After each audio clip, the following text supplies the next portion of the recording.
Ladies and gentlemen, it's time for... It's the Real Jonathan Smith Show on Indy Sports Ticket, 1430 AM and 99.5 HD2. What's going on? It's the Real Jonathan Smith Show here on Indy Sports Ticket. Back about 5 pounds heavier than I was when I did my last show last week on Tuesday. Hopefully you had a wonderful, wonderful Thanksgiving. I know I did. Christmas right around the corner. A late Thanksgiving, I really don't mind it. We're only 3 weeks out from Christmas, which is kind of nice. But something else that's better than kind of nice, something that's awesome, is the Colts going on the road to Foxborough and beating the New England Patriots 25-24. They get to 6-7. They keep their playoff hopes alive. It was an incredibly ugly game. And I'm so glad that the Colts won yesterday, not just because they remain interesting, not just because, they're now 6-7 and the playoff hopes are still alive. That's not why I'm glad they won. If the Colts had lost yesterday, I would have had to come on here after just an awesome long weekend. I would have had to come on here and talk about completion percentage. I for the next 2 hours. And I got to be honest, I am so tired of talking about completion percentage and why Anthony Richardson really played well. Like if the Colts had lost yesterday, I'd have spent, 30 minutes of this 2-hour show talking about Adonai Mitchell and Kylan Granson dropping passes late in the game that they both should have caught. Okay? But I don't have to do that. I don't have to do that. Hallelujah. The Colts, I will admit, got lucky yesterday. The Colts should not have won that game yesterday.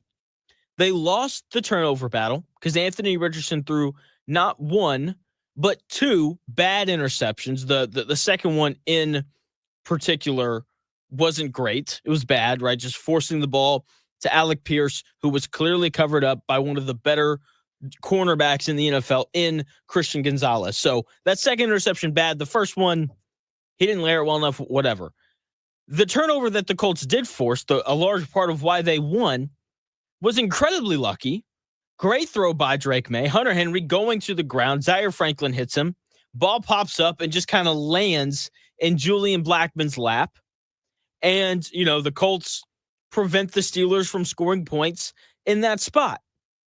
And in addition to that, this Colts defense was awful yesterday. Like that is why the Colts were lucky. The defense put forth one of the worst performances we've seen from them all year, and yet they were still somehow, some way capable of figuring out a way to win. The defense was terrible. Here is Shane Steichen after the game doing his best to not just completely sell out a horrendous performance from his defense. Yeah, I know. We'll go back and look at that. Obviously, we got to do a good job against the run, stopping the run, and then obviously some of the completions they were getting, just, looking at some things. But they battled. I mean, our defense always battles. They've been playing really good, obviously, throughout the last couple of weeks. So we'll go back and look and get some things cleaned up, though. Shane Steichen right there talking about the defense and their horrific performance against a bad New England Patriots offense. And sure, Steichen's right. Before this game, they'd been playing decently well, but once again, yesterday was their worst defensive performance of the year. They gave up 200 rushing yards on 6.5 yards per carry. That is losing football. When you surrender 200 rushing yards and you give up 6.5 yards per carry in the NFL, you should lose every game that you do that. Luckily, though, the Colts were playing the Patriots, who are not a very good football team. Even though if yesterday was your first time watching the Patriots, you'd have been like, oh, wow, they're pretty good. No, they're not. They just played against the Colts. Okay, the Colts couldn't tackle. They couldn't cover anybody. They didn't fill run gaps. That was the worst performance we've seen from the Indianapolis Colts defense since week 1 against the Texans. When the Texans ran the ball for 213 yards. But at least the Texans are good. They're 8-5. The Patriots have won, what, three games this year? 4 games, maybe? It was terrible. And here's another difference between that week 1 debacle against the Texans, in which the Colts gave up 213 rushing yards and 29 points, versus this week where they give up 24 points to the Patriots and over 200 yards rushing. The difference was week 1, the Texans had a healthy roster that is heads and shoulders above what the Patriots have on that roster. The Patriots have been awful all year. Okay? They are a bad football team. Coming into that game, the New England Patriots had the second worst scoring offense in the NFL, scoring around 16 points per game. That's awful. They were 15th in yards per carry. So that was the best aspect of their offense, because they had the worst passing offense in the NFL by passing yards per game. Yet, the Patriots dominated in the run game, and Drake May completed 80% of his passes. 80% of his passes. Did you know that yesterday was the first time all year that the New England Patriots scored 24 points? That was their highest scoring output of the entire season. 24 points. That's not that many points. They are a horrific offense, even though Drake May is clearly good and could wind up being a stud. This Patriots offense is terrible. The offensive line is bad. And yet they were able to push around the Colts and run the football for over 200 yards. Drake May is a rookie who hasn't played a ton, and he completed 80% of his passes. The only thing that the Indianapolis Colts defense did well yesterday was rush and pressure the quarterback. He had 4 sacks and another 3 quarterback hits. That's a good day. That is a good day from the Colts defensive line. Okay, like that is the only unit that I thought played well. The only one. The only one. In addition to that, the Colts defensive line generated 5 holding penalties. That's a big deal, right? That's, losing, they lost, the Patriots lost 50 yards on those 5 plays because of this defensive line. Okay. Once again, the defensive line, in terms of getting after the passer, was the only good aspect of this Colts defense all day yesterday. Aside from that, the defense was bad. Drake May completed 80% of his passes, 24 of 30. They ran the ball all over this Colts defense, over 200 yards rushing. The Colts couldn't get off the field on third down. The Patriots converted 6 of their 11 third downs on the year. That's 55%. That's really good. Coming into the game, the Patriots were converting 34% of their third downs, which was 26th in the NFL. Once again, this New England Patriots offense is horrifically bad. And the Colts made them look like they were good. This Colts defense has to be better if they want any sort of chance at making the playoffs, because they're going to play the Broncos in 2 weeks. Thankfully, they have a bye week. Hopefully, they can clean some of this up. Hopefully, guys can continue to get healthy, all those things. But they're going to play the Broncos in 2 weeks coming off the bye. If they allow the Broncos to run the football like that, it's going to be terrible. It's going to be so incredibly ugly. Oh, it's going to be bad. And so, they've got to figure out some sort of way to slow down teams and the way that they run the football. Okay? And I've been negative for 9 minutes, and that's probably incorrect of me, given that the Colts won and I should be excited and all these things, but they didn't play well, and it's a little frustrating. Luckily, though, the Colts offense showed up. The Colts offense was good enough to win yesterday. They only punted twice. It's pretty good. Usually when you only punt twice, you're going to win. The issue, why the offense wasn't better, was because Anthony Richardson threw 2 interceptions. Okay, first one, he didn't layer well. Linebacker jumps up, tips it in the air. Another guy catches it. That's going to happen sometimes, especially when you have a guy like Anthony Richardson, who we all know is not the most capable thrower of the football. I like that he made that throw, though. Quarterbacks who go an entire year and only throw 4 picks, that's not great. That's not really what you want, because you want your quarterback to push the issue at times. So the first interception, did I like it? Of course not. But do I mind it? Also not really. I know that doesn't make sense, but that's how I feel about it. The second interception, however, inexcusable. Inexcusable. Anthony Richardson cannot throw that football. Okay, he locked in on Alec Pierce, felt like he was staring him down the entire way, and then he, throws this deep over route or deep crosser, and he threw it late, and he forced it. And Christian Gonzalez, one of the better defensive backs in the NFL, undercuts it, picks it off, and that can't happen, especially in the fourth quarter when your defense had been struggling the entire game. Now, I just ripped the defense, but that was a good job by them there, getting the stop and giving the Colts an opportunity to win the game. Okay, so there's the nice thing I said about the defense right there. Now, the interceptions, not great, but the reasons why the interceptions weren't damning was because the Colts did something that we've all been begging them to do all year long. They ran the football, and they ran the football well. Jonathan Taylor and Anthony Richardson combined for 144 rushing yards on 4.2 yards per carry. Look, if you're averaging over 4 yards a carry, that's good. I believe, Jonathan Taylor had 25 carries for 96 yards, right? So almost a 100-yard day. Also had a receiving touchdown as well, right? When you run the ball like that, especially for this Colts team, like you're going to have opportunities to win the game. Okay, the rushing attack that we saw on Sunday, I think is what you and I both expected the entire year. Okay, Jonathan Taylor and Anthony Richardson being productive on first and second down due to their ability to run the football.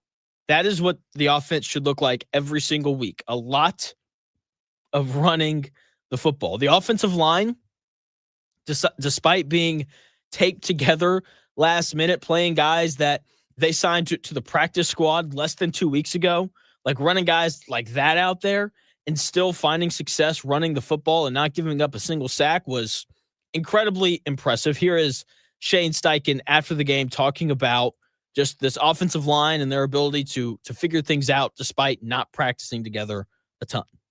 Yeah, it was huge to have those guys step in, obviously, with Danny coming in there and Glow stepping up and moving Matt to right tackle. Obviously, Quentin's been a staple for us, and then getting Bernie back. Hell of an effort by those guys. I thought they battled, all day. I think our run average, I don't know exactly what it was. I think we went over 100 or whatever, but I thought those guys battled. We got, 3-4 yards a pop, which was pretty good. So overall, it was a good performance. Shane Steichen, Colts head coach right there, talking about the offensive line and just how good they were. Like he said, when you run the ball for over 4 yards a carry, your offensive line is doing something right. Shout out to Quentin Nelson, who got his butt kicked against the Lions. I mean, just got absolutely dominated. But he bounced back in a big way. This week, he was the lead blocker on the Anthony Richardson 2-point conversion. They ran behind him repeatedly, and he played a lot better. So shout out to him. Way to bounce back, buddy. But here's the thing. When the Colts run the football that effectively, they're going to win games. Seriously, like when they can run the ball that well, they're going to score points. Okay, shout out to Shane Steichen for leaning on the run game. Unlike last week. Okay, like I get it. Like when you're down as much as the Colts were against the Lions, then, I mean, come on now. Like you have to throw the football. Like you just do. This week, game stayed close, and they just continued to run the football. Something else that Shane Steichen did incredibly well was on that final drive. He managed the clock perfectly. The Colts score a touchdown with 16 seconds left. They go for 2. They get it, as we all know. Then they kick it short, make the Patriots return it, and run another 4 seconds off the clock.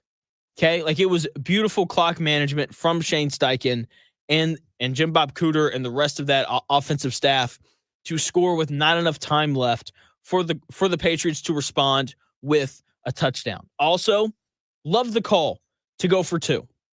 Okay, so whenever I'm watching games, I've got my notepad, and whenever a decision like that is made, a big choice to go for it on 4th down or to go for 2 late, I always write down my thoughts on the play before it happens. And I wrote down that I loved the call to go for 2.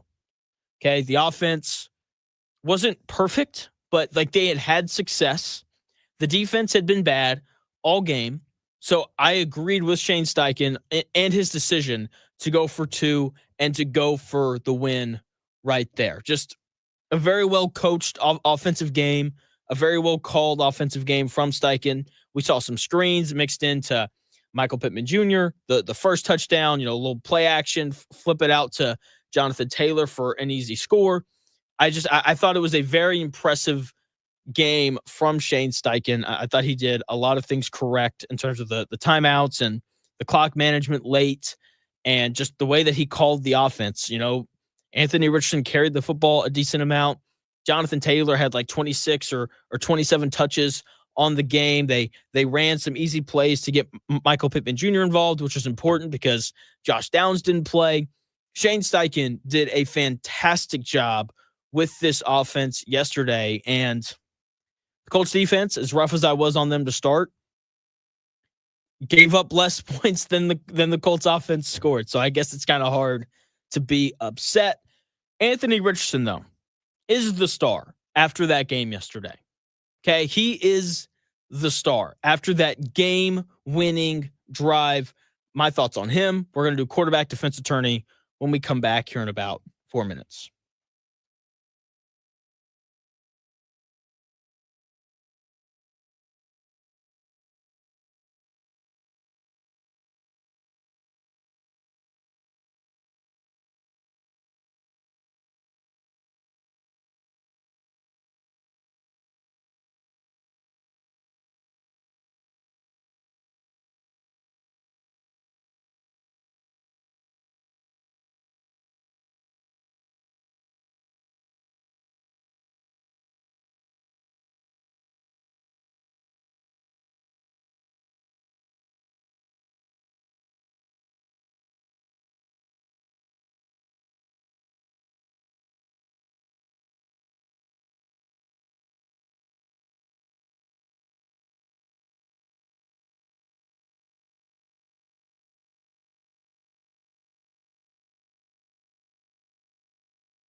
Often imitated, never duplicated. It's the real Jonathan Smith Show on Indy Sports Tickets, 1430 AM and 99.5 HD2. What's going on? The real Jonathan Smith Show here on Indy Sports Ticket. Thanks for tuning in, no matter how you're tuning in. Maybe you're watching live on YouTube, Indy Sports Ticket. If you want to head over there, subscribe, watch the live stream, join the chat, be part of the conversation. Maybe you're watching on Twitter. You can follow me there at __ Jonathan Smith. You can also follow the station at Ticket1430 for all your updates on both my show and the Dan Dockett Show, which is on right after mine from noon to 3. So make sure you check that out. Anthony Richardson. Oh, baby. Love that guy. Okay. If you've been listening to my show, you know that I am an Anthony Richardson believer. Okay. And throughout all the struggles this year, I have sat in here and I have defended Anthony Richardson, and it's slowly starting to pay off. It's time for a little bit of quarterback defense attorney. Anthony Richardson with yet another game-winning drive. That is 2 in the last 3 weeks. The haters, come on now. Where you at, haters? Surely Anthony Richardson's starting to earn a little bit of respect, right? The drive against the Jets was just textbook, incredibly textbook, right? Everything that needed to happen happened in that game, and it was impressive. But the drive that we saw yesterday from Anthony Richardson, just gutting it out. Receivers dropping passes. It wasn't great. I thought that the drive yesterday to win the game was more impressive than the one we saw against the New York Jets, just with the poise that we saw from Richardson converting multiple third downs and the 2-point conversion. I mean, it was impressive what we saw from him yesterday. Here is Shane Steichen talking about the game-winning drive that Anthony Richardson led the offense on. That's huge growth. Anytime you got a young player that can lead your team down, to a touchdown, game-winning touchdown in this league. It comes down to a lot of those in this league, and that's huge growth. It's huge growth. It's huge confidence for him. It's huge confidence for our team that he can get those things done. 4th down situations, got to have it. Put the ball in his hands again on some outside zone stuff. Just a phenomenal effort by him today. Shane Steichen with the sniffles and all right there, talking about the game-winning drive from Anthony Richardson. And he's right. Like that is huge growth. Seeing him, in 2 out of the last 3 weeks lead game-winning touchdown drives. But once again, I thought that the drive that we saw yesterday to beat the Patriots was more impressive than the one that we saw against the Jets. It's like, well, Jonathan, that one against the Jets was beautiful, right? Pump fake, hit Alec Pierce over the top, good decision-making, all of these things. But everything went perfectly on that drive against the Jets.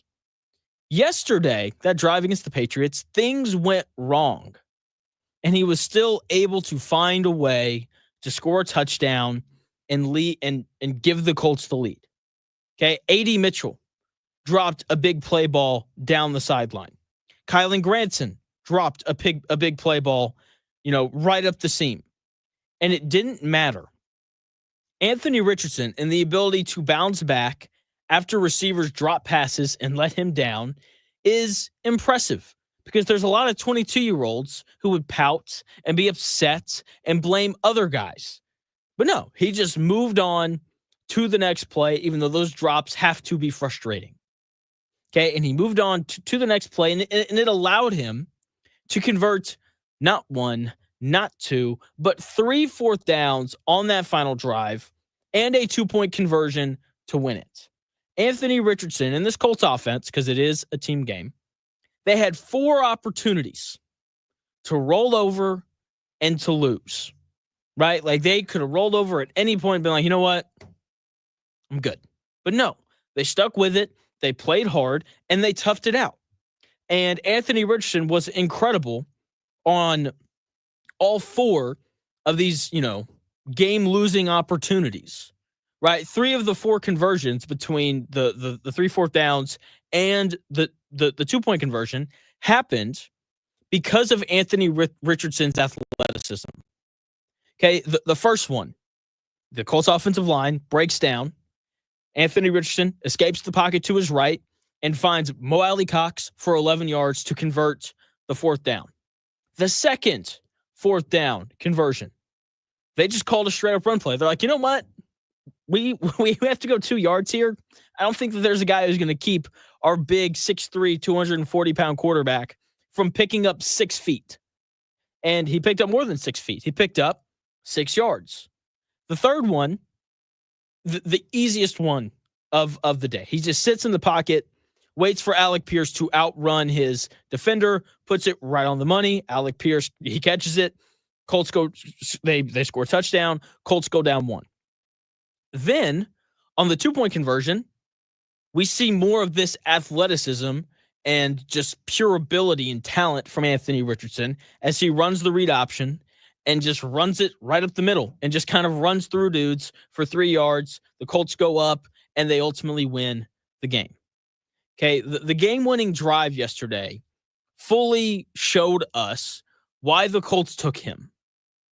Okay, his athleticism was huge late, right? And the dude's resilient, just the ability to, get benched and to respond well and have receivers drop, big plays and like that. That's frustrating, but it didn't matter. He didn't let that bother him. He just continued to work. And because of that, he led his second game-winning drive of the season. And it's huge because if the Colts don't win that game, their playoff hopes are essentially toast at that point. Okay, was he perfect yesterday? Not even close. Not even close to perfect. Okay, 12-24 isn't great. It's not. It's bad. It's a really bad number. But he's still showing good things. He's still not taking sacks. He threw 2 picks yesterday, but before yesterday, he had done a good job of not putting the ball in harm's way. He's using his athleticism. He's looking to throw the football, which I appreciate. I think there's some young quarterbacks who can run, who the first read's not there, and they just kind of take off. That's not what Richardson does. He's looking to throw the football. Like, he's doing good things since his return to the starting role, and hopefully these things continue. Since coming back, the Colts are 2-1. Okay, both wins off of game-winning drives from Anthony Richardson, and that's impressive. And I think the biggest difference, or one of the biggest differences between that Patriots drive yesterday and the Jets drive, 3 weeks ago now, or 3 games ago now, is before the drive against the Jets, I wrote down on my notepad, no way he gets this done. I had zero faith whatsoever in Anthony Richardson to lead that game-winning drive against the Jets. I didn't feel that way yesterday. I didn't. I wrote down on my notepad that I felt pretty good about him leading the drive down the field, even though what he'd done through like he was against the Jets. Right? But despite, struggling for 3.5 quarters, he found a way to get it done late. And that means something, especially since he's playing on a bad roster. The roster around Anthony Richardson has not been good these last 2 years. It hasn't been. Okay, yesterday he was missing 3 of his normal 5 starting offensive linemen. They got a guy playing right guard that they signed a week and a half ago. Things were not perfect, yet he was still able to find a way to win that game. Josh Downs, probably his favorite target, him or Alec Pierce, one of those 2 guys. Yeah, Josh Downs wasn't available. The Colts' leading receiver on the year. He wasn't out there. And it didn't matter. Anthony Richardson was still able to figure out a way to score 25 points and to grab a win without his best wide receiver. Things weren't perfect for him. Okay, and they still aren't. Like, this offensive line still isn't great. A large part of why they didn't give up a sack yesterday is because Anthony Richardson's athletic. Okay, the receivers that he has aren't great. Okay, and since coming back from the benching, we've seen some of his best football. The Lions, sure, he was bad, even when you factor in the fact that a bunch of the better plays that he made were negated due to penalties. The Jets game was the best game of his career, and yesterday he was impressive. The Colts are now 7-6. It's above 500 in the games that Anthony Richardson has started.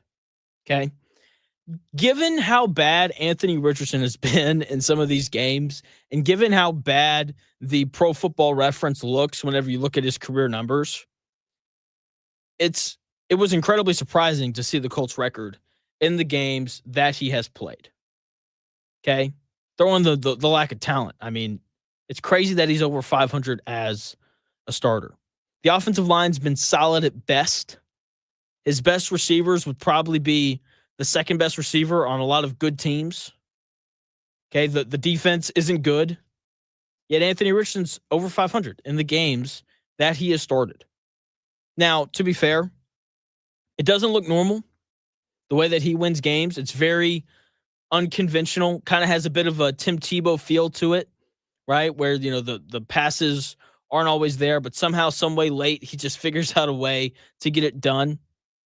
Okay, Anthony Richardson's barely completing 50% of his passes for his career, but his running ability has helped give the Colts a chance to win games. It's helped keep them in games, which is important while he figures out how to consistently throw the football. Like, the Colts don't have a chance to win yesterday if Anthony Richardson doesn't run the ball 9 times for 48 yards and a touchdown.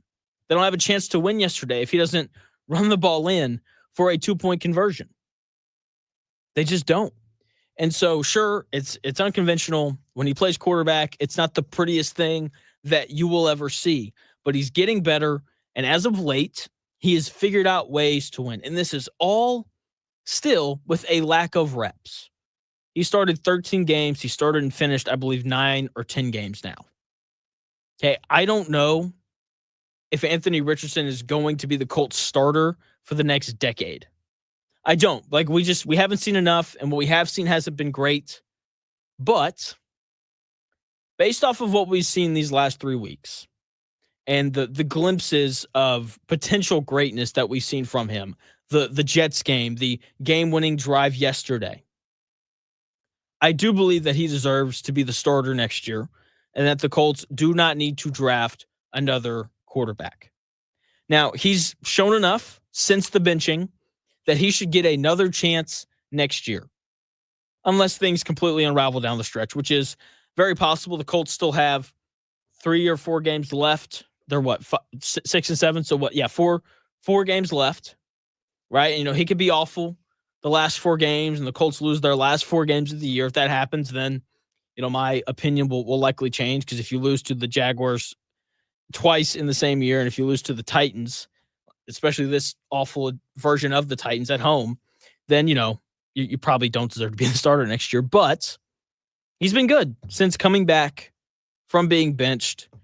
This bye week, I think, is going to be really helpful for him. Hopefully, when they play the Broncos, who have a really good defense, it's probably the best defense in the league that no one talks about. Hopefully, he can be good against them. The extra week of prep, the time to rest and let bodies recover, and hopefully, you know, Ryan Kelly and Braden Smith and these guys on the offensive line can all be healthy for the game.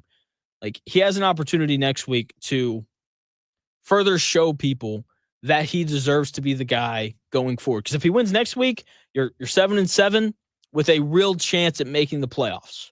A real chance. So we'll see how it goes. Hopefully he continues to play well. Hopefully this Colts team wins out and then make the playoffs. They also need for the Broncos to drop a game. They're playing tonight on Monday Night Football. They're playing the Cleveland Browns. We are all Browns fans tonight.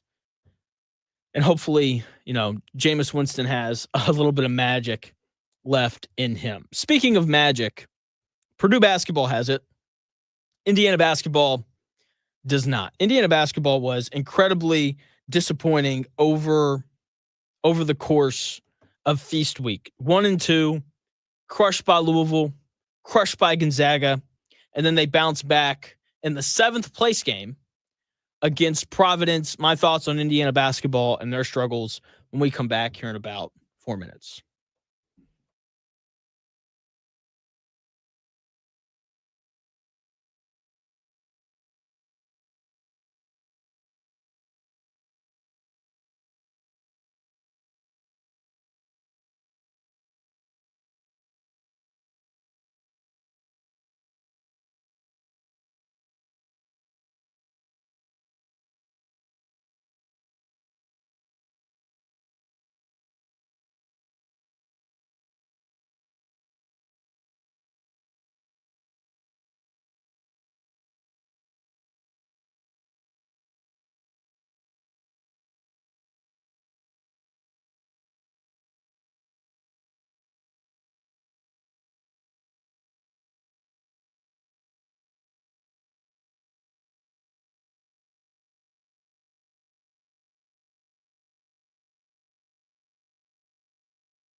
Welcome back to the real Jonathan Smith Show on Indy Sports Ticket, 1430 AM and 99.5 HD2.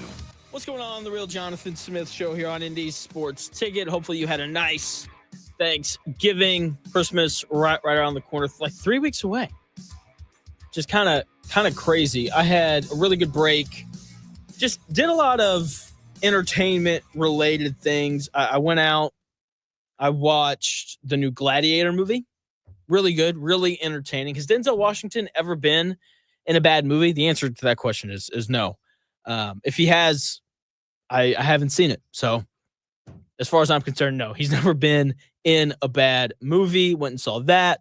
Went and saw Wicked with some of my in-laws and my wife. That was entertaining. Just, a lot of, entertaining things were set before me over Thanksgiving break. Something that was not entertaining in any way, shape, or form was Indiana basketball. They got crushed by Louisville and Gonzaga. And it's really not that surprising. Like, people, I get it. Twitter is not everybody, but people on Twitter were so upset. I mean, just like, how could this happen? How could they get blown out by Louisville? Let me ask you, did you watch them play bad teams? Come on now. The loss to Gonzaga isn't surprising.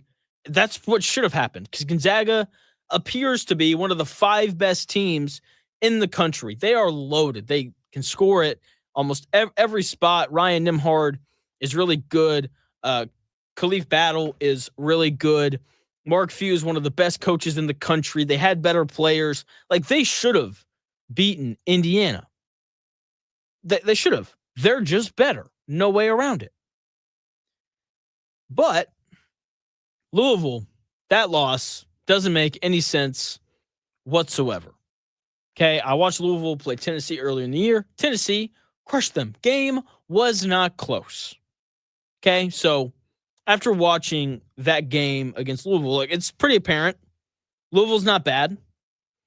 They clearly are not a bad basketball team, but they aren't one of the best teams in the country like Gonzaga.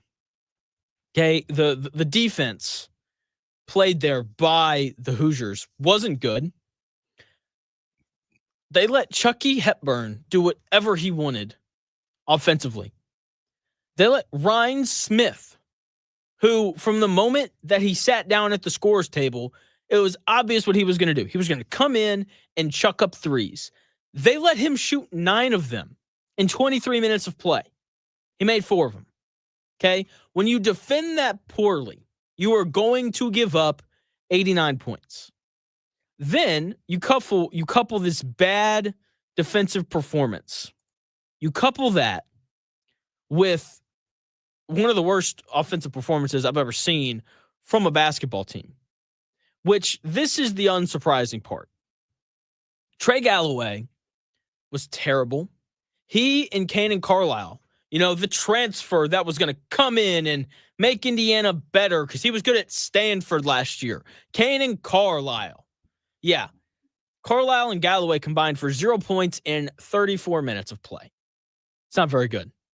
Miles Rice was awful throughout the entire break. All 3 games. He was bad. But that game against Louisville, 1 of 11. 1 of 11 from the floor. I think I could have done better than that, honestly.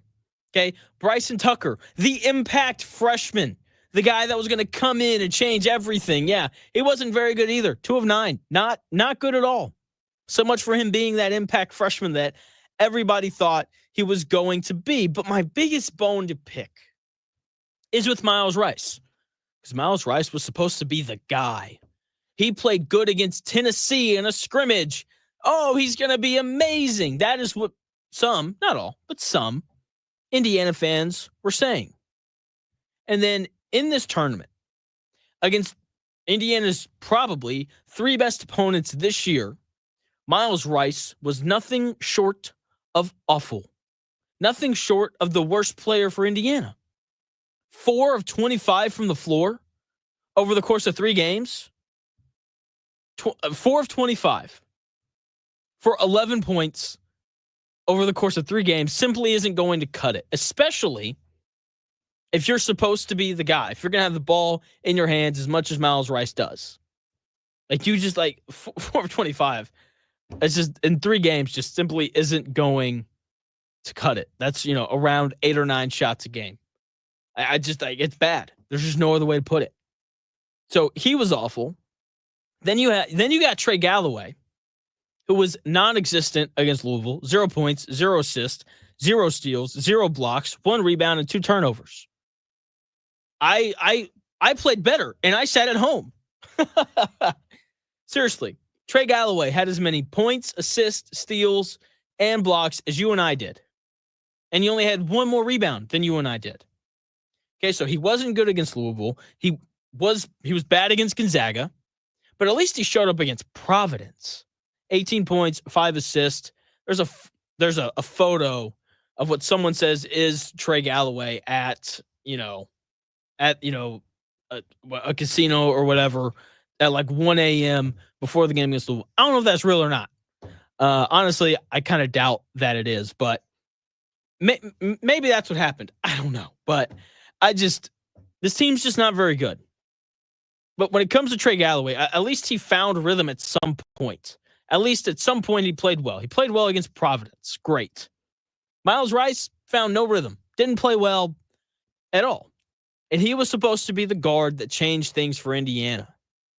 And he wasn't that in the Bahamas. And it's really not that surprising. It's really not. Like, are you really surprised that Miles Rice, a guy who shot 28% from 3 last year and 44% from the floor as a whole, are you really surprised that guy, also, he did that in the Pac-12, not the Big Ten. Are you really surprised that guy isn't as good as you thought that he would be? Look, hopefully he turns things around. Hopefully this is just a bad 3-game stretch and he figures out how to make shots at some point. Which he better. If he's going to take 9 shots a game, which is how many he takes on average, he has to be some sort of positive on the offensive end of the floor, because he didn't do anything positive offensively. He didn't create for his teammates. 0 assists against Louisville. 1 assist against Gonzaga. He did have 6 against Providence. That's a solid number, but he has to be better. He has to figure out a way to score the basketball if Indiana wants to have a chance at winning the Big Ten, which is the expectation for them this year, given that in the preseason, they were voted to finish 2nd in the Big Ten behind Purdue. Okay? And if they want to do that, guards have to show up. Right now, please tell me, what guards for Indiana are good? I don't think any of them are. Trey Galloway's been up and down his entire career. Okay? Miles Rice hasn't been good. Kanan Carlisle, he was hurt against Providence, so he didn't play. But for the entire year, Kanan Carlisle has made 10 shots. He's made 10 field goals, and he's turned it over 8 times. Look, if you've only made 2 more shots than you have turnovers, you're probably not playing very well, okay? Indiana has got to find guards that can play, because Malik Renew played well. Kinsey Mbako didn't shoot the ball great, but he figured it out against Providence. Omar Ballo played well against Gonzaga. Like, they have enough in the front court that they should be fine on, at the forward and center spot in the Big Ten. The question is the guards. Can they find guards? Can their guards contribute? I don't care who it is. I don't care if it's Galloway. I don't care if it's Miles Rice. I don't care if it's Kanan Carlisle. Whoever it is, one of those 3 players has got to step up and be a positive on the offensive side of the ball. Okay? It's not surprising. It's not surprising. I don't know why I'm getting worked up, because it's the least surprising thing ever that Indiana is underachieving. And while Indiana continues to underachieve, Purdue just keeps churning out good basketball teams. Purdue beat a good North Carolina State team. They beat a potentially great Ole Miss team. I was really impressed with Ole Miss and the way that they played. Unlike Indiana, Purdue has multiple guards that can really play. All right, 2, obviously, right off the rip. Fletcher Lawyer, offensively, I think he's better than what he was last year, right? Like, he's more than just a spot up, and he's more than just a spot up shooter. Like, he can really put it on the deck now. He can attack a closeout. He's got that little floater, right? He's got a little pull-up jump shot. Like, he's better than he was last year. Braden Smith is everything he was last year and a little bit more. He created some in isolation against Ole Miss, which he didn't do a ton of last year, which isn't really fair because they didn't ask him to do it, because when they needed an isolation bucket, they just gave the ball to big old Zach Edey. But like, he looks like he's gotten better from last year. And then they've got 3 other guards. And just having watched them play this year, it feels like one of those 3 are going to be impactful enough for Purdue to win games, right? There's Miles Colvin, sophomore from Indianapolis. He's athletic. He can defend. He can shoot. Rebounds well. Finishes around the rim. He's an incredibly impactful player, and he doesn't have to have the ball. Like, that is, for me, like, that is an awesome trait. A guy who can play off the ball and still be impactful. He had 20 points against Ole Miss. He hit the game winner. He's why they won that game. Then you got Jakari Harris, freshman, who's interesting. You can tell he's very talented, tries to do a bit too much sometimes, but he's a freshman who could potentially develop into a good player. And then you got CJ Cox, who can heat up off the bench like we saw against Alabama, right? So Purdue has these 2 excellent, experienced guards in Fletcher Loyer and Braden Smith. And then any one of the other 3 are capable of having a high-level 10-minute stretch that allows them to either extend a lead or make a comeback, right? So at the guard spot, Purdue is just simply much better than Indiana is. And then you got Trey Kaufman-Renn, who's just all of a sudden a beast, okay? Like, he's averaging 19 and 7 through 8 games on 60% shooting from the floor. He's been nothing short of great for Purdue to start the season. He needs to make his free throws, but aside from that, he's been awesome. And the best version of Purdue can beat anyone in the country. We saw that against Alabama. Okay, they do have a couple of issues, though. Okay, when it comes to Purdue, they don't have much rim protection, and they lack depth. Caleb Furst is probably their best rim protector, and plays hard. I mean, I feel like when he's in the game, he rebounds and contest shots at the rim, but doesn't really offer much offensively. So that's their best rim protector. And then against Ole Miss, the lack of depth really showed up. They had 2 bench points. Against North Carolina State, they had 11 bench points. That's just simply not going to cut it. Okay, they had 16 bench points against Marquette, which isn't bad.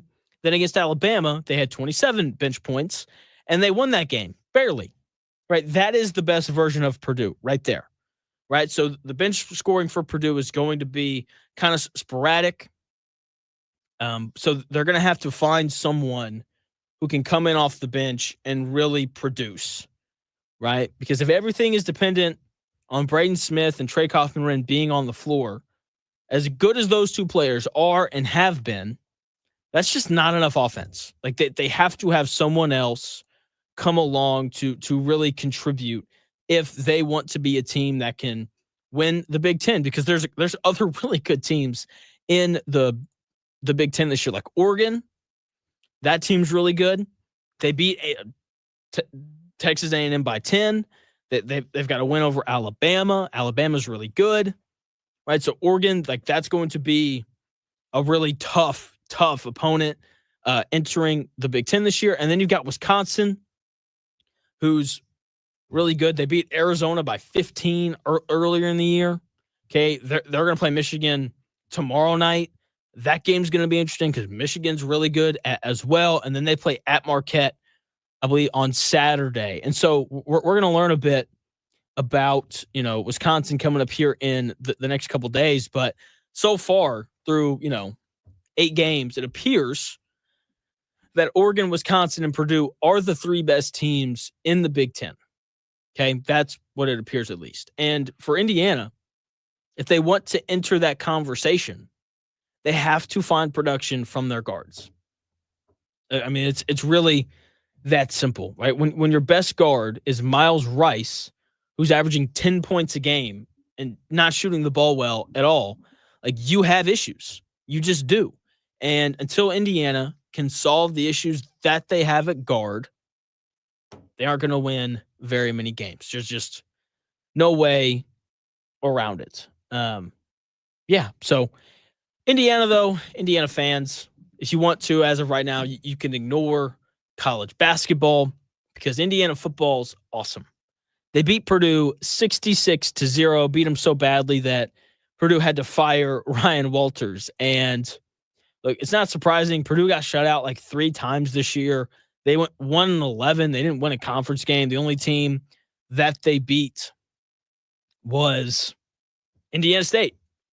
And like that's it. That's the only win that they had. They didn't look competent. They didn't even look competitive against other teams in the Big Ten. I'm going to talk about Indiana just laying the smackdown on Purdue and Purdue firing Ryan Walters when we come back here in about 5 minutes.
and gentlemen, it's time for...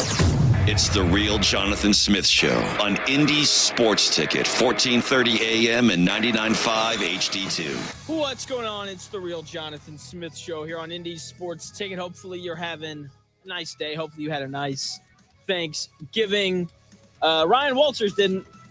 That man got fired after getting trounced 66-0 against the Indiana Hoosiers on Saturday. I mean, they just got absolutely dogged. And no, I don't mind Indiana running it up on Purdue for two reasons. First and foremost, when you're trying to make the college football playoff, the committee looks at things like point differential and did you crush the bad teams that you played? Purdue's the worst team Indiana's played all year.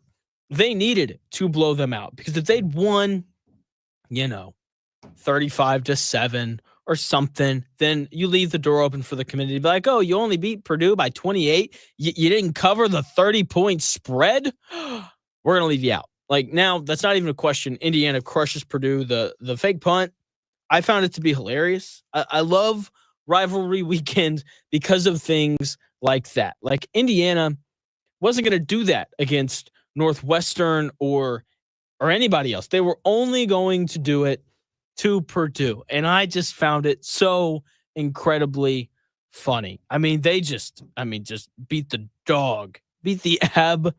absolute dog out of Purdue. I mean, Curtis Rourke threw for 350 yards and 6 touchdowns. That's insane. Indiana ran the ball 42 times for 237 yards and 3 touchdowns. They averaged over 5.5 yards a carry. I mean, they just dominated in every single aspect, and it's not surprising. And it was the final nail in the coffin on what has been a horrendously bad football year from Purdue, and they fired Ryan Walters, as they should have. Okay?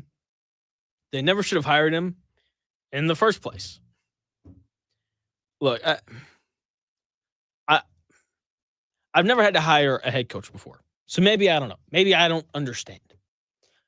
But I would have something very important on my list of requirements for potential head coaches.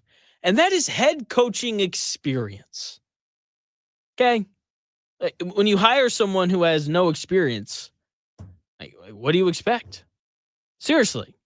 Find someone who's coached, even just Division II football, has some sort of head coaching experience on their resume, because when you've done that before, when you have head coaching experience, you know how you want to operate, you know how you want to recruit, you know the identity that you want to create, you know how you want to host, you know how you want to host recruits, you know how you want to spend NIL, you know how to run a practice, you know how to structure things properly.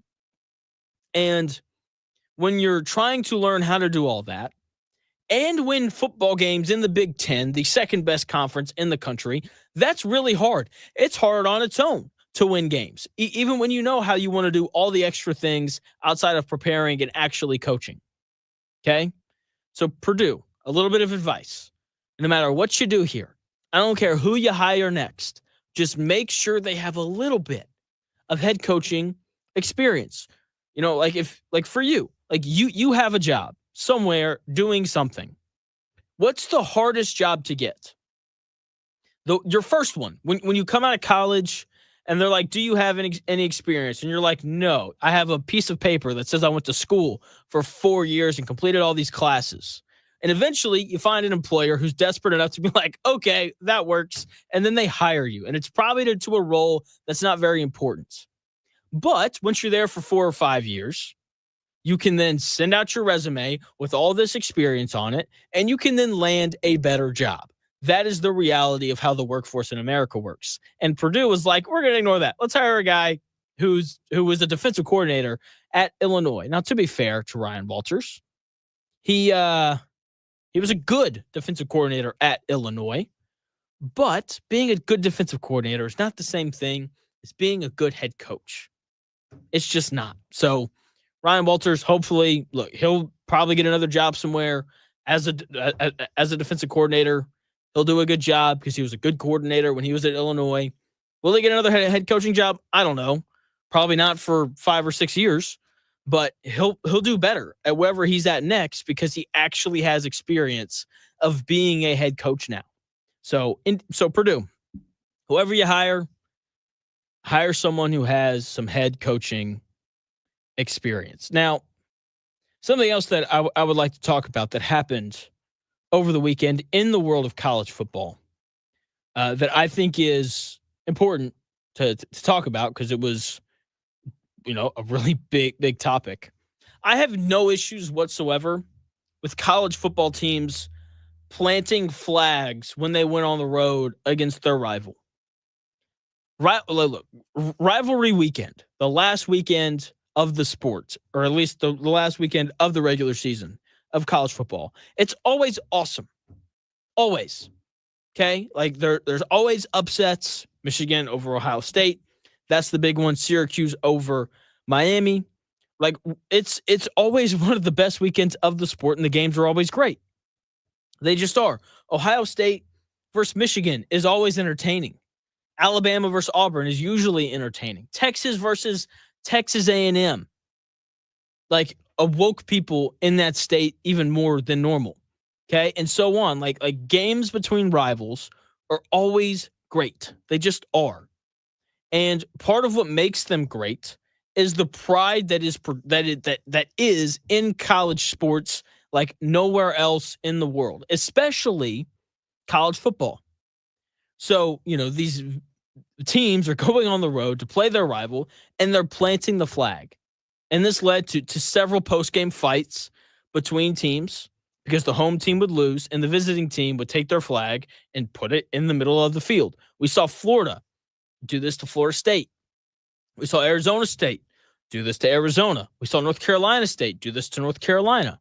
And, of course, we saw Michigan plant their flag on the O in Ohio State after beating them on the road. And I think this is a great thing for college football. There isn't another sport in which this happens. Okay? Are the fights good? Probably not. Whenever it happens, the announcers in the booth are like, oh no, this is terrible. They're fighting. Meanwhile, me sitting at home, and probably you, we're sitting at home, we're like, no, this isn't terrible. This is awesome.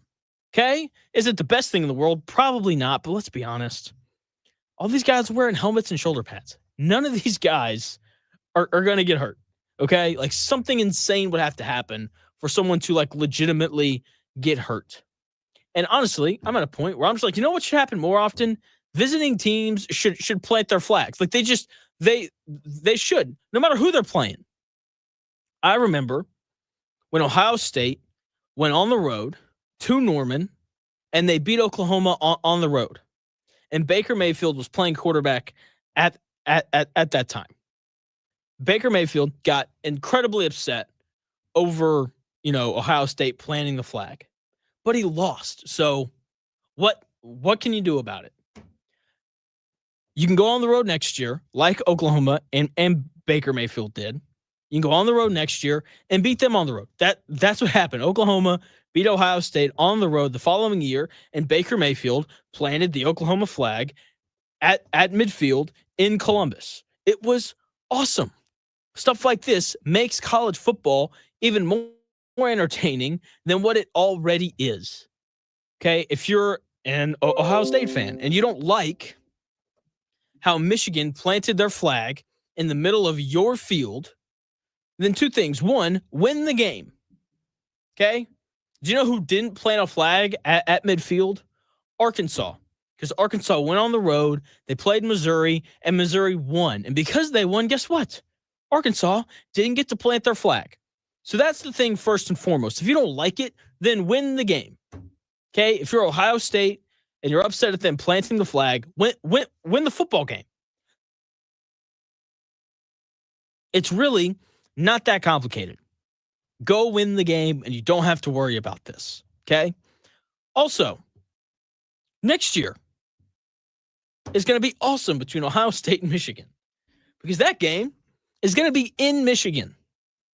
And I'm going to be sitting at home pulling for Ohio State.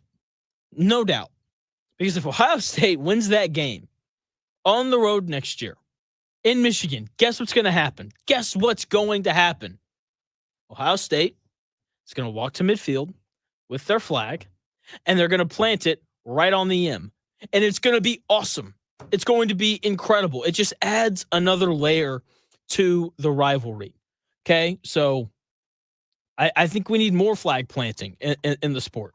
I want to see it more often. Okay, like I want the Colts to beat the I want the Colts to beat the Broncos in Denver on Sunday, and I want them to walk to the middle of the field after the game and plant a Colts flag in the middle of the field. I think that would be awesome because it adds drama, and we can say whatever we want, but we like drama in our sports. We just do. And hopefully we continue to see it. Okay. Because like we're going to have conference championship games all weekend. And if Texas beats Georgia and if Ohio State beats Penn State, you know what I think these teams should do? They should walk to the middle of wherever they're playing and they should plant their flag because they won. And when you win, you get to do stuff like that. If you don't want teams to do it to you, then win the game. It's really that simple. People getting upset about this is dumb. It just is. It's cool. Hopefully teams continue to do it. And yeah, it's going to be good. So another great weekend of college football. Indiana just putting it on Purdue. And once again, they should have. If you're upset about Indiana running it up on Purdue, then, I can't help you. It's college football. This is what teams do. You run it up on your rival. You fake punts when you're up by 5 possessions or whatever the score was. It was great. It was incredibly fun to watch. I've got a couple minutes here before I need to hit a break. I very quickly want to touch on Ryan Day, who loses at Ohio State. And the Buckeyes are 10-2 with a loss to Michigan and Oregon. I am so intrigued tomorrow night to see what the committee does with them. And I'm interested to see if Ohio State fires Ryan Day or not. Because, look, this is one of the best teams in the country. They just lost to a rival, which happens all the time. If I'm Ohio State, there's not a chance that I would fire Ryan Day. Not a chance in the slightest. Because who are you going to hire that's better than him? Honestly, like who are you going to hire that's better than Ryan Day? The answer is no one. That is very simply the answer. So if I'm Ohio State, I'm keeping Ryan Day. If I'm the College Football Playoff Committee, like I said, I'm incredibly intrigued to see what they do with the Buckeyes. Where do they rank them? Do they allow them to host a college football playoff game at home? Like that is really the big question for me, because when you look at them compared to Indiana, Indiana's 11-1. Their one loss came to Ohio State, and the game wasn't close. Okay, like Ohio State beat the dog out of Indiana, and then like you look at Indiana and like they're 11-1. The record's better. They don't have a bad loss like Ohio State. Ohio State's loss to Michigan is bad. And look, if you've lost 2 games and one of them's a game to Michigan, like I just don't know if you're deserving or not to host a home playoff game. So tomorrow night for the College Football Playoff Committee, I'm going to talk about this a little bit more tomorrow. That is the thing that I'm interested to see. Where do they rank Ohio State? Because they had them ranked second. They're going to drop them. And the question is just how far. When we come back here in about 4 minutes, the Colts went on the road, picked up a big, much-needed win to keep their playoff hopes alive. I'm going to talk about the Colts picking up that win over the New England Patriots when we come back here in about 4 minutes.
The best takes, stories, and entertainment. It's The Real Jonathan Smith Show on Indy Sports Ticket, 1430 AM and 99.5 HD2.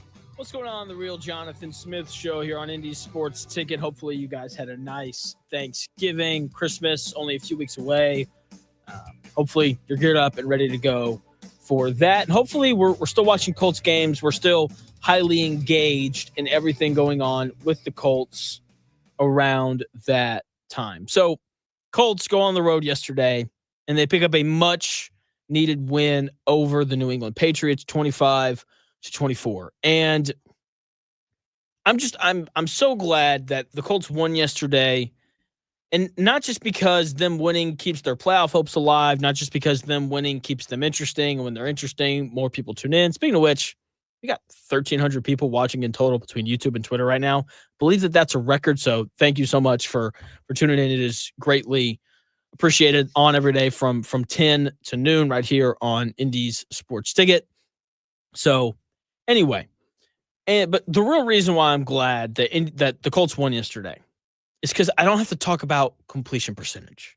Because if they lost, I would have had to sit here and be like, 50% from Anthony Richardson, but, and then list off all of the buts. And I'm just kind of tired of doing that. And it's nice to just talk about a win, even though the Colts got incredibly lucky in this win yesterday. They lost the turnover battle because Anthony Richardson threw 2 bad picks. Okay. The interception that the Colts had was lucky, to say the least. I mean, Drake May throws a really good pass to Hunter Henry, who catches it, pulls it into his chest. Zaire Franklin hits him just weird enough for the ball to pop up and just kind of land in Julian Blackmon's arms. I mean, that luck, seriously, because if that doesn't happen, the Patriots score there, and the game becomes exponentially harder for the Colts to win. Okay. And also, the defense was horrendous. The defense wasn't good at all. At all. It was bad. And everyone knows it. Here's Shane Steichen after the game doing his best to not sell out his defense. Yeah, I know. We'll go back and look at that. Obviously, we got to do a good job against the run, stopping the run, and then obviously some of the completions they were getting, just, looking at some things. But they battled. I mean, our defense always battles. They've been playing really good, obviously, throughout the last couple of weeks. So we'll go back and look and get some things cleaned up, though. Shane Steichen right there talking about his defense and just how horrendously bad it was. It was, I would argue, their worst performance of the season. They gave up 200 rushing yards to the Patriots. The Patriots averaged 6.5 yards a carry. That's losing football. Any other team in the NFL would have beaten the Colts yesterday. The Colts couldn't tackle. They couldn't cover anybody. They didn't fill run gaps. It was the worst performance we've seen from the Colts defense since they played the Texans, when the Texans ran the ball for 213 yards and Nico Collins, caught a couple deep balls over the top. To me, what makes this performance defensively against the Patriots worse is that week 1, when the Colts played the Texans were incredibly healthy, and the Texans roster is significantly better than the New England Patriots. The Patriots have been terrible all year. They are arguably the worst team in the NFL. Okay, coming into the second game of the year, coming into this game, they had the second worst scoring offense in the NFL. They're averaging 16.5 points a game. That's abysmal. The Patriots' best thing offensively, when you look at the numbers, is they were 15th in yards per carry. So they're average at running the football. Okay, that's it. And then, I'm going to talk a lot about the run defense because that's been an issue for the Colts all year. The passing game from the Patriots was really good. Okay, and coming into the game yesterday, the Patriots had the worst passing offense in the NFL when you look at passing yards per game. It was a bad offense that the Colts played yesterday, and the Colts defense made that Patriots offense look good. Yesterday was the first time all year the Patriots scored 24 points. It's their highest scoring output of the year. That offense is probably the worst in the NFL, even though Drake May could wind up being a stud. But the Colts defense was so bad yesterday that it made the Patriots offense look good. The only thing that the Colts did well yesterday was rush the quarterback. They had 4 sacks, 3 quarterback hits. It's a solid day. And then you throw in the fact that they generated 5 holding calls on the Patriots. That is a very productive day from the Colts defensive line. Aside from that, defense was awful. Terrible. Once again, their worst performance of the season. Drake May completed 80% of his passes and threw for 240 yards. Okay, the Patriots ran the ball whenever they wanted to against the Colts. Okay, the Colts couldn't get off the field on third down. The Patriots converted 6 of their 11 third downs. That's 55%. That's really good. Coming into the game, the Patriots were converting 34% of their third downs. That was 26th in the NFL. This Colts defense is nothing short of horrendous. They were awful yesterday. Zaire Franklin did not play well. EJ Speed did not play well. They didn't cover anybody. I don't understand how you allow a rookie quarterback to complete 80% of his passes when his best wide receiver is Kayshon Boutte, a 7th-round pick out of LSU like 2 years ago. Come on. I mean, it's just bad. There's no other way to put it. It was a horrendously bad performance from this defense. And the Colts are in the middle of trying to win out, and they aren't going to if the defense continues to be this bad. Okay? If the Colts defense continues to be this bad, they will not make the playoffs. It will not happen. They have to be better. No way around it. Now, while the Colts defense was bad, luckily, the Colts offense was good enough. They only punted twice. The issue was that Anthony Richardson threw not 1, but 2 interceptions. The first one, he didn't layer well enough. Maybe, at some point he kind of figures out how to make that pass. It's a really tough throw. I didn't mind that interception all that much. I think it's good for quarterbacks to throw picks sometimes because, look, a guy who only throws 3 interceptions all year, sure, that's great. But usually it means that you're just kind of checking the ball down a lot. You aren't raising your level of risk. You're not looking to push the ball down the field. So I didn't mind that interception a ton because it's Anthony Richardson trying to push the ball down the field. So didn't mind it. Obviously didn't like it because anytime you turn the ball over, that's not a good thing. But I didn't mind that interception. It was the second one. The second one was simply inexcusable. Anthony Richardson sat there and he tried to force the ball to Alec Pierce. Okay, it felt like he just stared him down the entire way. Throws it late. Christian Gonzalez, one of the best cornerbacks in the NFL, undercuts it for an interception. That can't happen, especially in the fourth quarter when you're down and there's only about 9 minutes left to go in the game. Okay, that interception cannot happen in that spot. The reason, though, why the interceptions weren't damning and why it didn't cost the Colts a win is because of how well they ran the football. Jonathan Taylor and Anthony Richardson rushed for 144 yards on 4.2 yards per carry.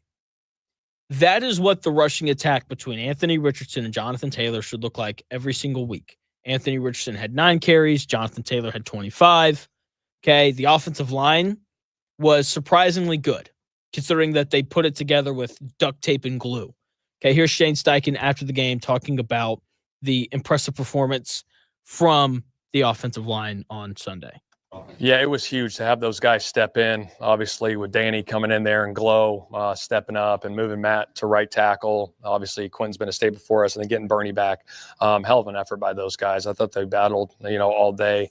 I think our run average, I don't know exactly what it was. I think we went over 100 or whatever, but I thought those guys battled. We got, 3-4 yards a pop, which was pretty good. So overall, it was a good performance. Shane Steichen right there talking about the Colts offensive line and just the impressive performance that they had despite being kind of thrown together last minute. Okay, it was impressive. Shout out to Quentin Nelson, who played well after getting his butt kicked against the Lions. He bounced back and had a really good week this week. When the Colts run the ball like that, when Jonathan Taylor has 25 carries for 96 yards, and Anthony Richardson has 9 carries for 48 yards, they're going to score points when they run the ball like that. And Shane Steichen relies on the run like the Colts did yesterday. Like, they're going to score points and they're going to win games. And look, you can't lean on the run if your offensive line can't generate some sort of push. And they did that yesterday. They dominated the trenches on offense against the Patriots. And it was incredibly impressive to watch them do that from a Shane Steichen perspective, because he's been under a lot of heat throughout the season. He was good. I thought that from a coaching standpoint, he didn't make really any mistakes. At the end of the game, he managed the clock perfectly. He could not have done a better job managing the clock on that drive against the Patriots. Okay, the Colts score, the touchdown pass to Alec Pierce. Anthony Richardson runs in the 2-point conversion, and there's 16 seconds left on the clock. And then they kick it short. They make the Patriots return it, run off another 4 seconds. And yeah, like you get, the Patriots had the ball with 12 seconds left, the ball at the 30 or wherever it was. Like, Shane Steichen could not have called the timeouts at a better time. He couldn't have honestly called better plays on that drive. I love the fact that he went for 2. Absolutely love it. So whenever big decisions like that are made during games, because I like, obviously everyone loves the Shane Steichen decision to go for 2 because it worked, right? If it hadn't worked, you'd have people being like, oh, they should have kicked the extra point, because that's just how it works with sports. For me, I do my best not to do that. When plays like that happen, I've got my notepad or whatever, and I'll write down whether or not I like the decision before it happens. Okay, so I loved the call to go for 2. It was 1,000% the right call, whether the Colts scored there or not, because the Colts defense had been bad the entire game. Okay, like the entire game, that Colts defense had really struggled. To be fair to them, that they got a big stop after Anthony Richardson threw that interception in the fourth quarter. Like, that was huge. It was. So, but aside from that, they weren't very good. So I like Shane Steichen taking the game out of the defense's hands. I like Shane Steichen not relying on a coin toss to go their way. You're on the road. The offense had been playing well. So I really liked the decision there to go for 2, and it paid off because Anthony Richardson was able to use his athleticism and strength to muscle it in, grab a much needed win, improve to 6-7. Look, they won going into the bye week. That's always a big deal. That's nice. Just seems to make things go a little bit better. They're going to adjust. Hopefully the defense after the bye week comes back better, because they're going to play against this Denver Broncos team that's been rolling. Sean Payton calling plays on the other side is never fun to deal with. Bo Nix right now looks like he's going to be the offensive rookie of the year, him or Jaden Daniels, maybe Brock Bowers. We'll see. But yeah, so hopefully they're prepped and ready to go. Hopefully the offense can continue to put points up, because this Broncos defense is really good. And this extra week to prep is going to be big for the Colts. And this was obviously a big performance for Anthony Richardson, who just continues to get better. I'm going to give you my thoughts on Anthony Richardson when we come back here in about 4 minutes and do quarterback, defense, attorney.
Unadulterated sports talk with unfiltered takes. It's the real Jonathan Smith Show on Indy Sports Tickets, 1430 AM and 99.5 HD2.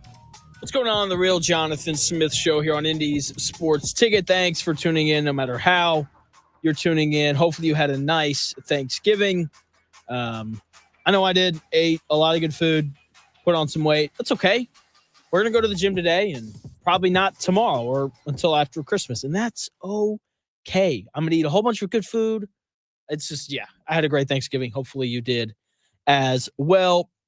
Anthony Richardson did, because he led yet another game-winning drive, his second in the last 2 weeks. Now, Anthony Richardson, he's getting better. He's earning respect from the haters, or at least he should be. And as we do every Monday, we have to talk about his performance with a little bit of quarterback defense attorney.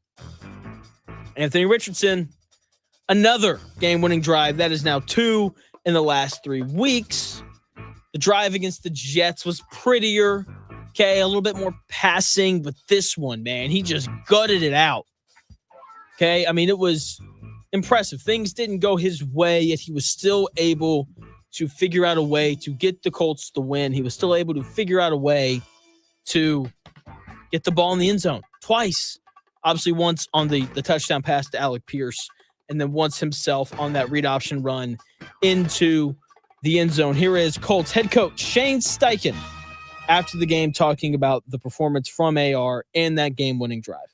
That's huge growth. Anytime you got a young player that can lead your team down, to a touchdown, game-winning touchdown in this league. It comes down to a lot of those in this league, and that's huge growth. It's huge growth. It's huge confidence for him. It's huge confidence for our team that he can get those things done. Fourth down situations, got to have it. Put the ball in his hands again on some outside zone stuff.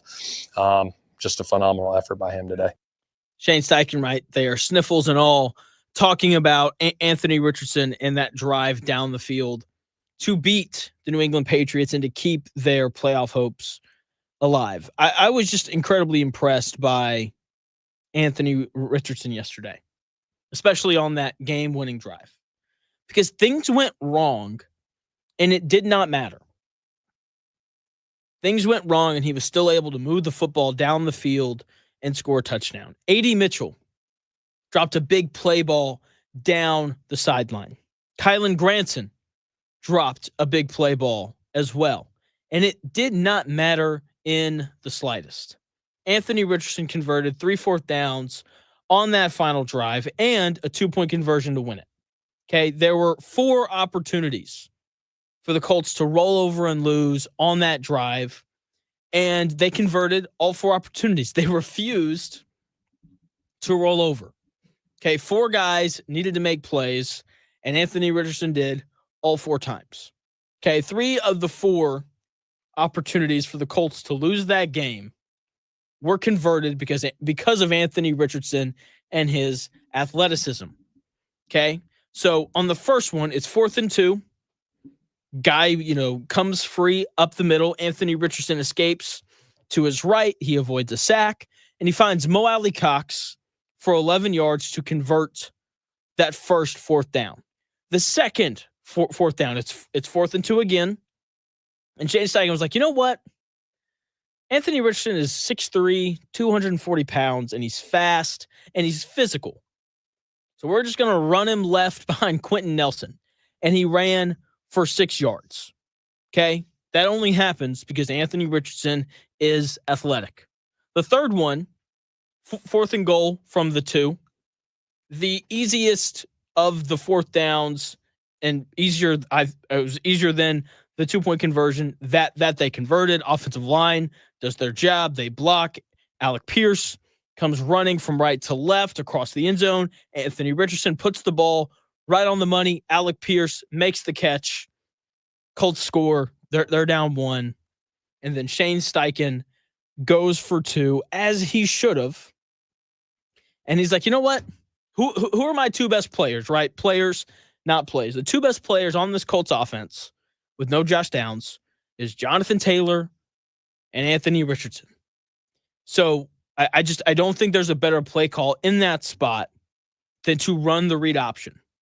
right, to give Anthony Richardson the opportunity to either hand the ball off to the best player on the offense, Jonathan Taylor, or to keep it himself and run it in. And that is the play that they called. Anthony Richardson runs it up the middle, lowers his shoulder, powers his way in for 2 points and the win. And as I'm watching the drive unfold, it's blatantly clear why the Colts took him. His athleticism was huge late. His resilience. Okay, and not even just in the game. Like the guy got benched, and he has responded incredibly well since that benching. And we saw why yesterday. Things did not go his way. He completed 12 of 24 passes. That's not a very good day. And it didn't bother him. He didn't allow the drops from A.D. Mitchell and Kylan Granson to throw him off his game, whereas there's other 22-year-olds in the world who, when other people mess up, it throws them off, and they don't finish things well. Anthony Richardson, I thought, did an excellent job yesterday of just moving on to the next play. Okay? And look, are there issues with Anthony Richardson? Are there things that he needs to get better at? Yes, of course. He's 22 years old, and he's barely played quarterback. Okay? So, yes, there are things he needs to get better at, but that dude is tough. He is resilient, and he doesn't allow other people's mistakes to impact the way that he plays. And that is a very important thing if you're going to play quarterback, because guys are going to drop passes. It happens, right? And Anthony Richardson, since being benched, has just come back, and he's played well, right? He has not one but 2 game-winning drives in the last 3 weeks. That drive against the Jets, way more textbook than the one we saw yesterday. But once again, I thought that the one yesterday was more impressive because things didn't go well, and he converted 3 fourth downs and a 2-point conversion. Right? Since coming back, the Colts are 2-1. Anthony Richardson's led 2 game-winning drives. That's impressive. Okay, and I think one of the differences and part of why I feel like he's grown and he's gotten better is that against the Patriots yesterday, before the drive started, I wrote down on my pad, very simply, I have faith in Richardson to get this done. And that was not how I felt before that game-winning drive against the Jets, even though against the Jets he had played much better than he did against the Patriots. Okay, for some reason, I sat down and I was watching the game. I was like, you know what? I don't know why, but I have faith in Anthony Richardson to move the football down the field to score and for the Colts to win this game, even though he had struggled through the first 3.5 quarters, unlike against the Jets. And the ability to find a way to get it done when things aren't perfect, like that means something. It does. And it's not like, he's playing for the 49ers, and if he messes up, he's got Christian McCaffrey or George Kittle or Brandon Ayuk or Deebo Samuel or someone who is elite to kind of make up for his mistakes. Because when you look at this Colts roster, it's not very good. It's just not. Okay, and especially yesterday with all the injuries, he was missing 3 of his normal 5 starting offensive linemen. Josh Downs, the Colts' leading receiver, didn't play yesterday. Ashton Doolin, a guy who's done a couple good things this year, he didn't play yesterday either. Right? Like, both of those guys are out, and Anthony Richardson was still able to find a way to score 25 points and to grab a win. Okay, things aren't perfect for him. They just aren't, because this roster isn't very good. Yet since coming back from injury, we have seen him play his best football. Okay, against the Lions, sure, the numbers don't look great, but some of the better plays that he made were negated due to penalties. The Jets game was the best game of his career, and yesterday we saw him grit and tough out a win. The Colts are now 7-6 in the games that Anthony Richardson has started. Okay, given how bad Anthony Richardson has been in some of those games, it feels surprising. Throw in the lack of talent around him. It feels kind of crazy to say that he's over 500 as a starter. The offensive line during his time here has been solid at best. His best receivers would probably be the second best receiver on a lot of teams. Defense isn't very good, yet Anthony Richardson has figured out a way to win over half the time he's been the starter. Okay, the games that he's won, they've been a little unconventional, right? When you look at his career numbers, he's barely completing 50% of his passes for his career.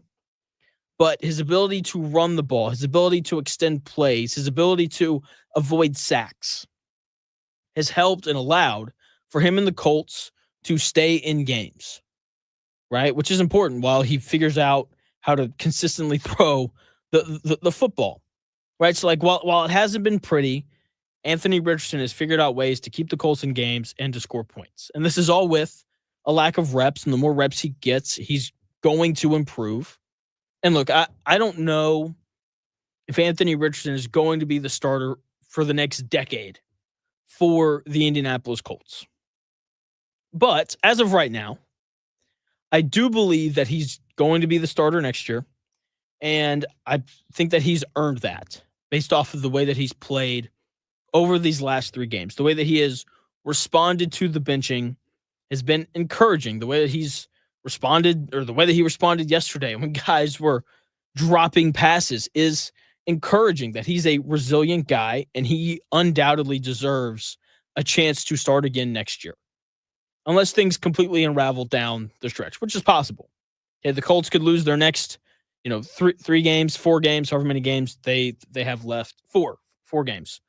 Look, they could lose their next 4. He could be really bad. Then maybe my opinion changes. But as of right now, what we've seen these last 3 weeks, I do believe that he has earned the right to be the starter for the Indianapolis Colts next season. Because even when he's been bad, he's been nowhere near as bad as Ryan Walters was as the head coach of Purdue. They got crushed by Indiana on Saturday, which isn't surprising at all. Indiana ran it up 66-0.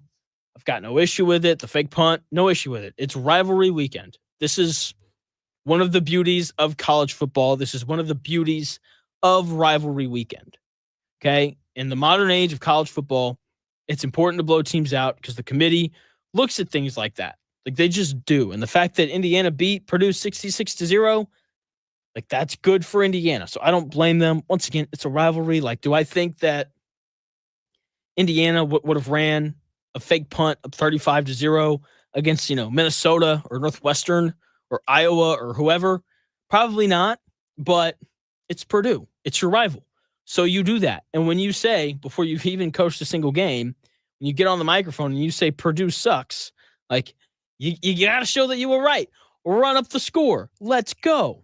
So I have no issue with that whatsoever. Now to Purdue, they go 1-11. That's not good. That's really, really bad.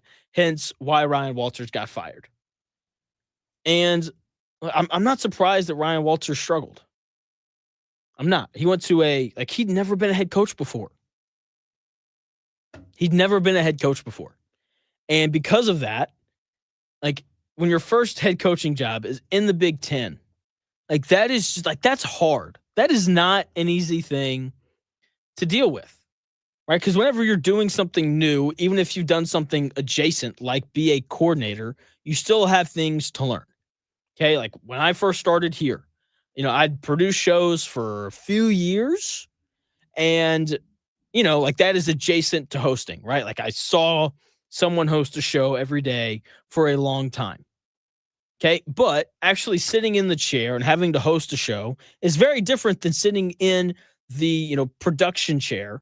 Much like with Ryan Walters, being the head coach is very different than being a defensive coordinator and watching someone else be the head coach. There are still things that you have to learn.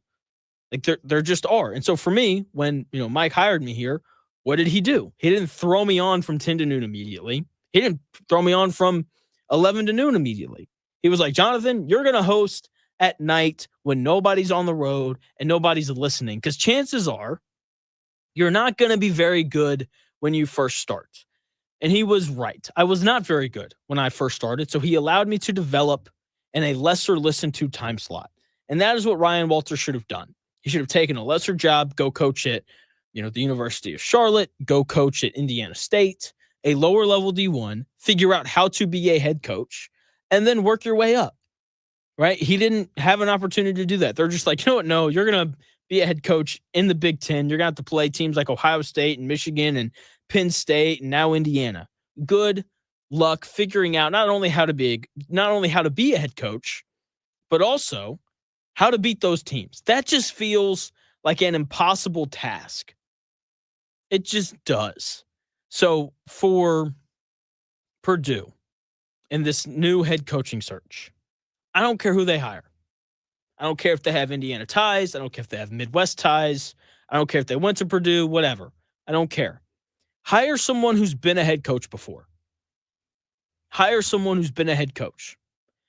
Seriously. Like that should be their number one priority. Go find a guy who has done this before and knows how to run a practice and understands who he wants to recruit, who understands how to form and build some sort of identity, because that's what Indiana did.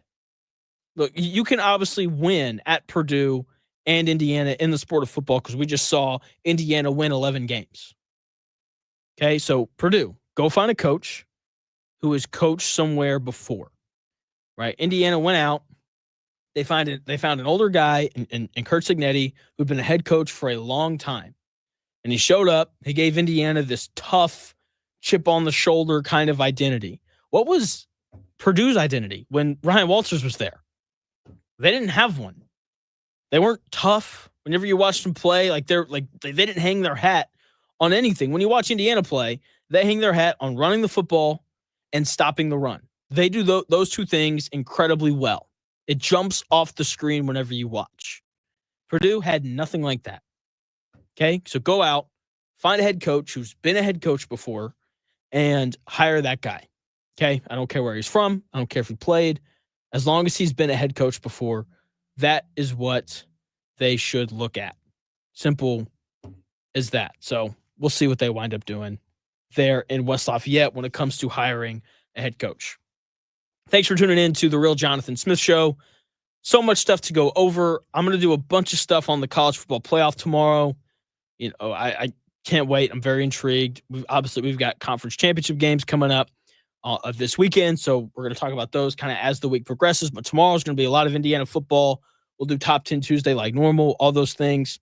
Thank you to everyone who tuned in. New record today on streaming. We got 1,500 people in here right now watching between Twitter and YouTube. I greatly appreciate it. If you want to head over to YouTube, subscribe to Indy Sports Ticket. You can, join the conversation there by jumping in the chat. You can also follow me on Twitter as well @__ Jonathan Smith, where I air out opinions on all sorts of things. Speaking of opinions being aired out, the Dan Dockett Show starts here in about 5 minutes. You're not going to want to miss what he has to say. The Dan Dockett Show comes your way here in 5 minutes. I'll be back on the air tomorrow from 10 to noon. I will talk to you then.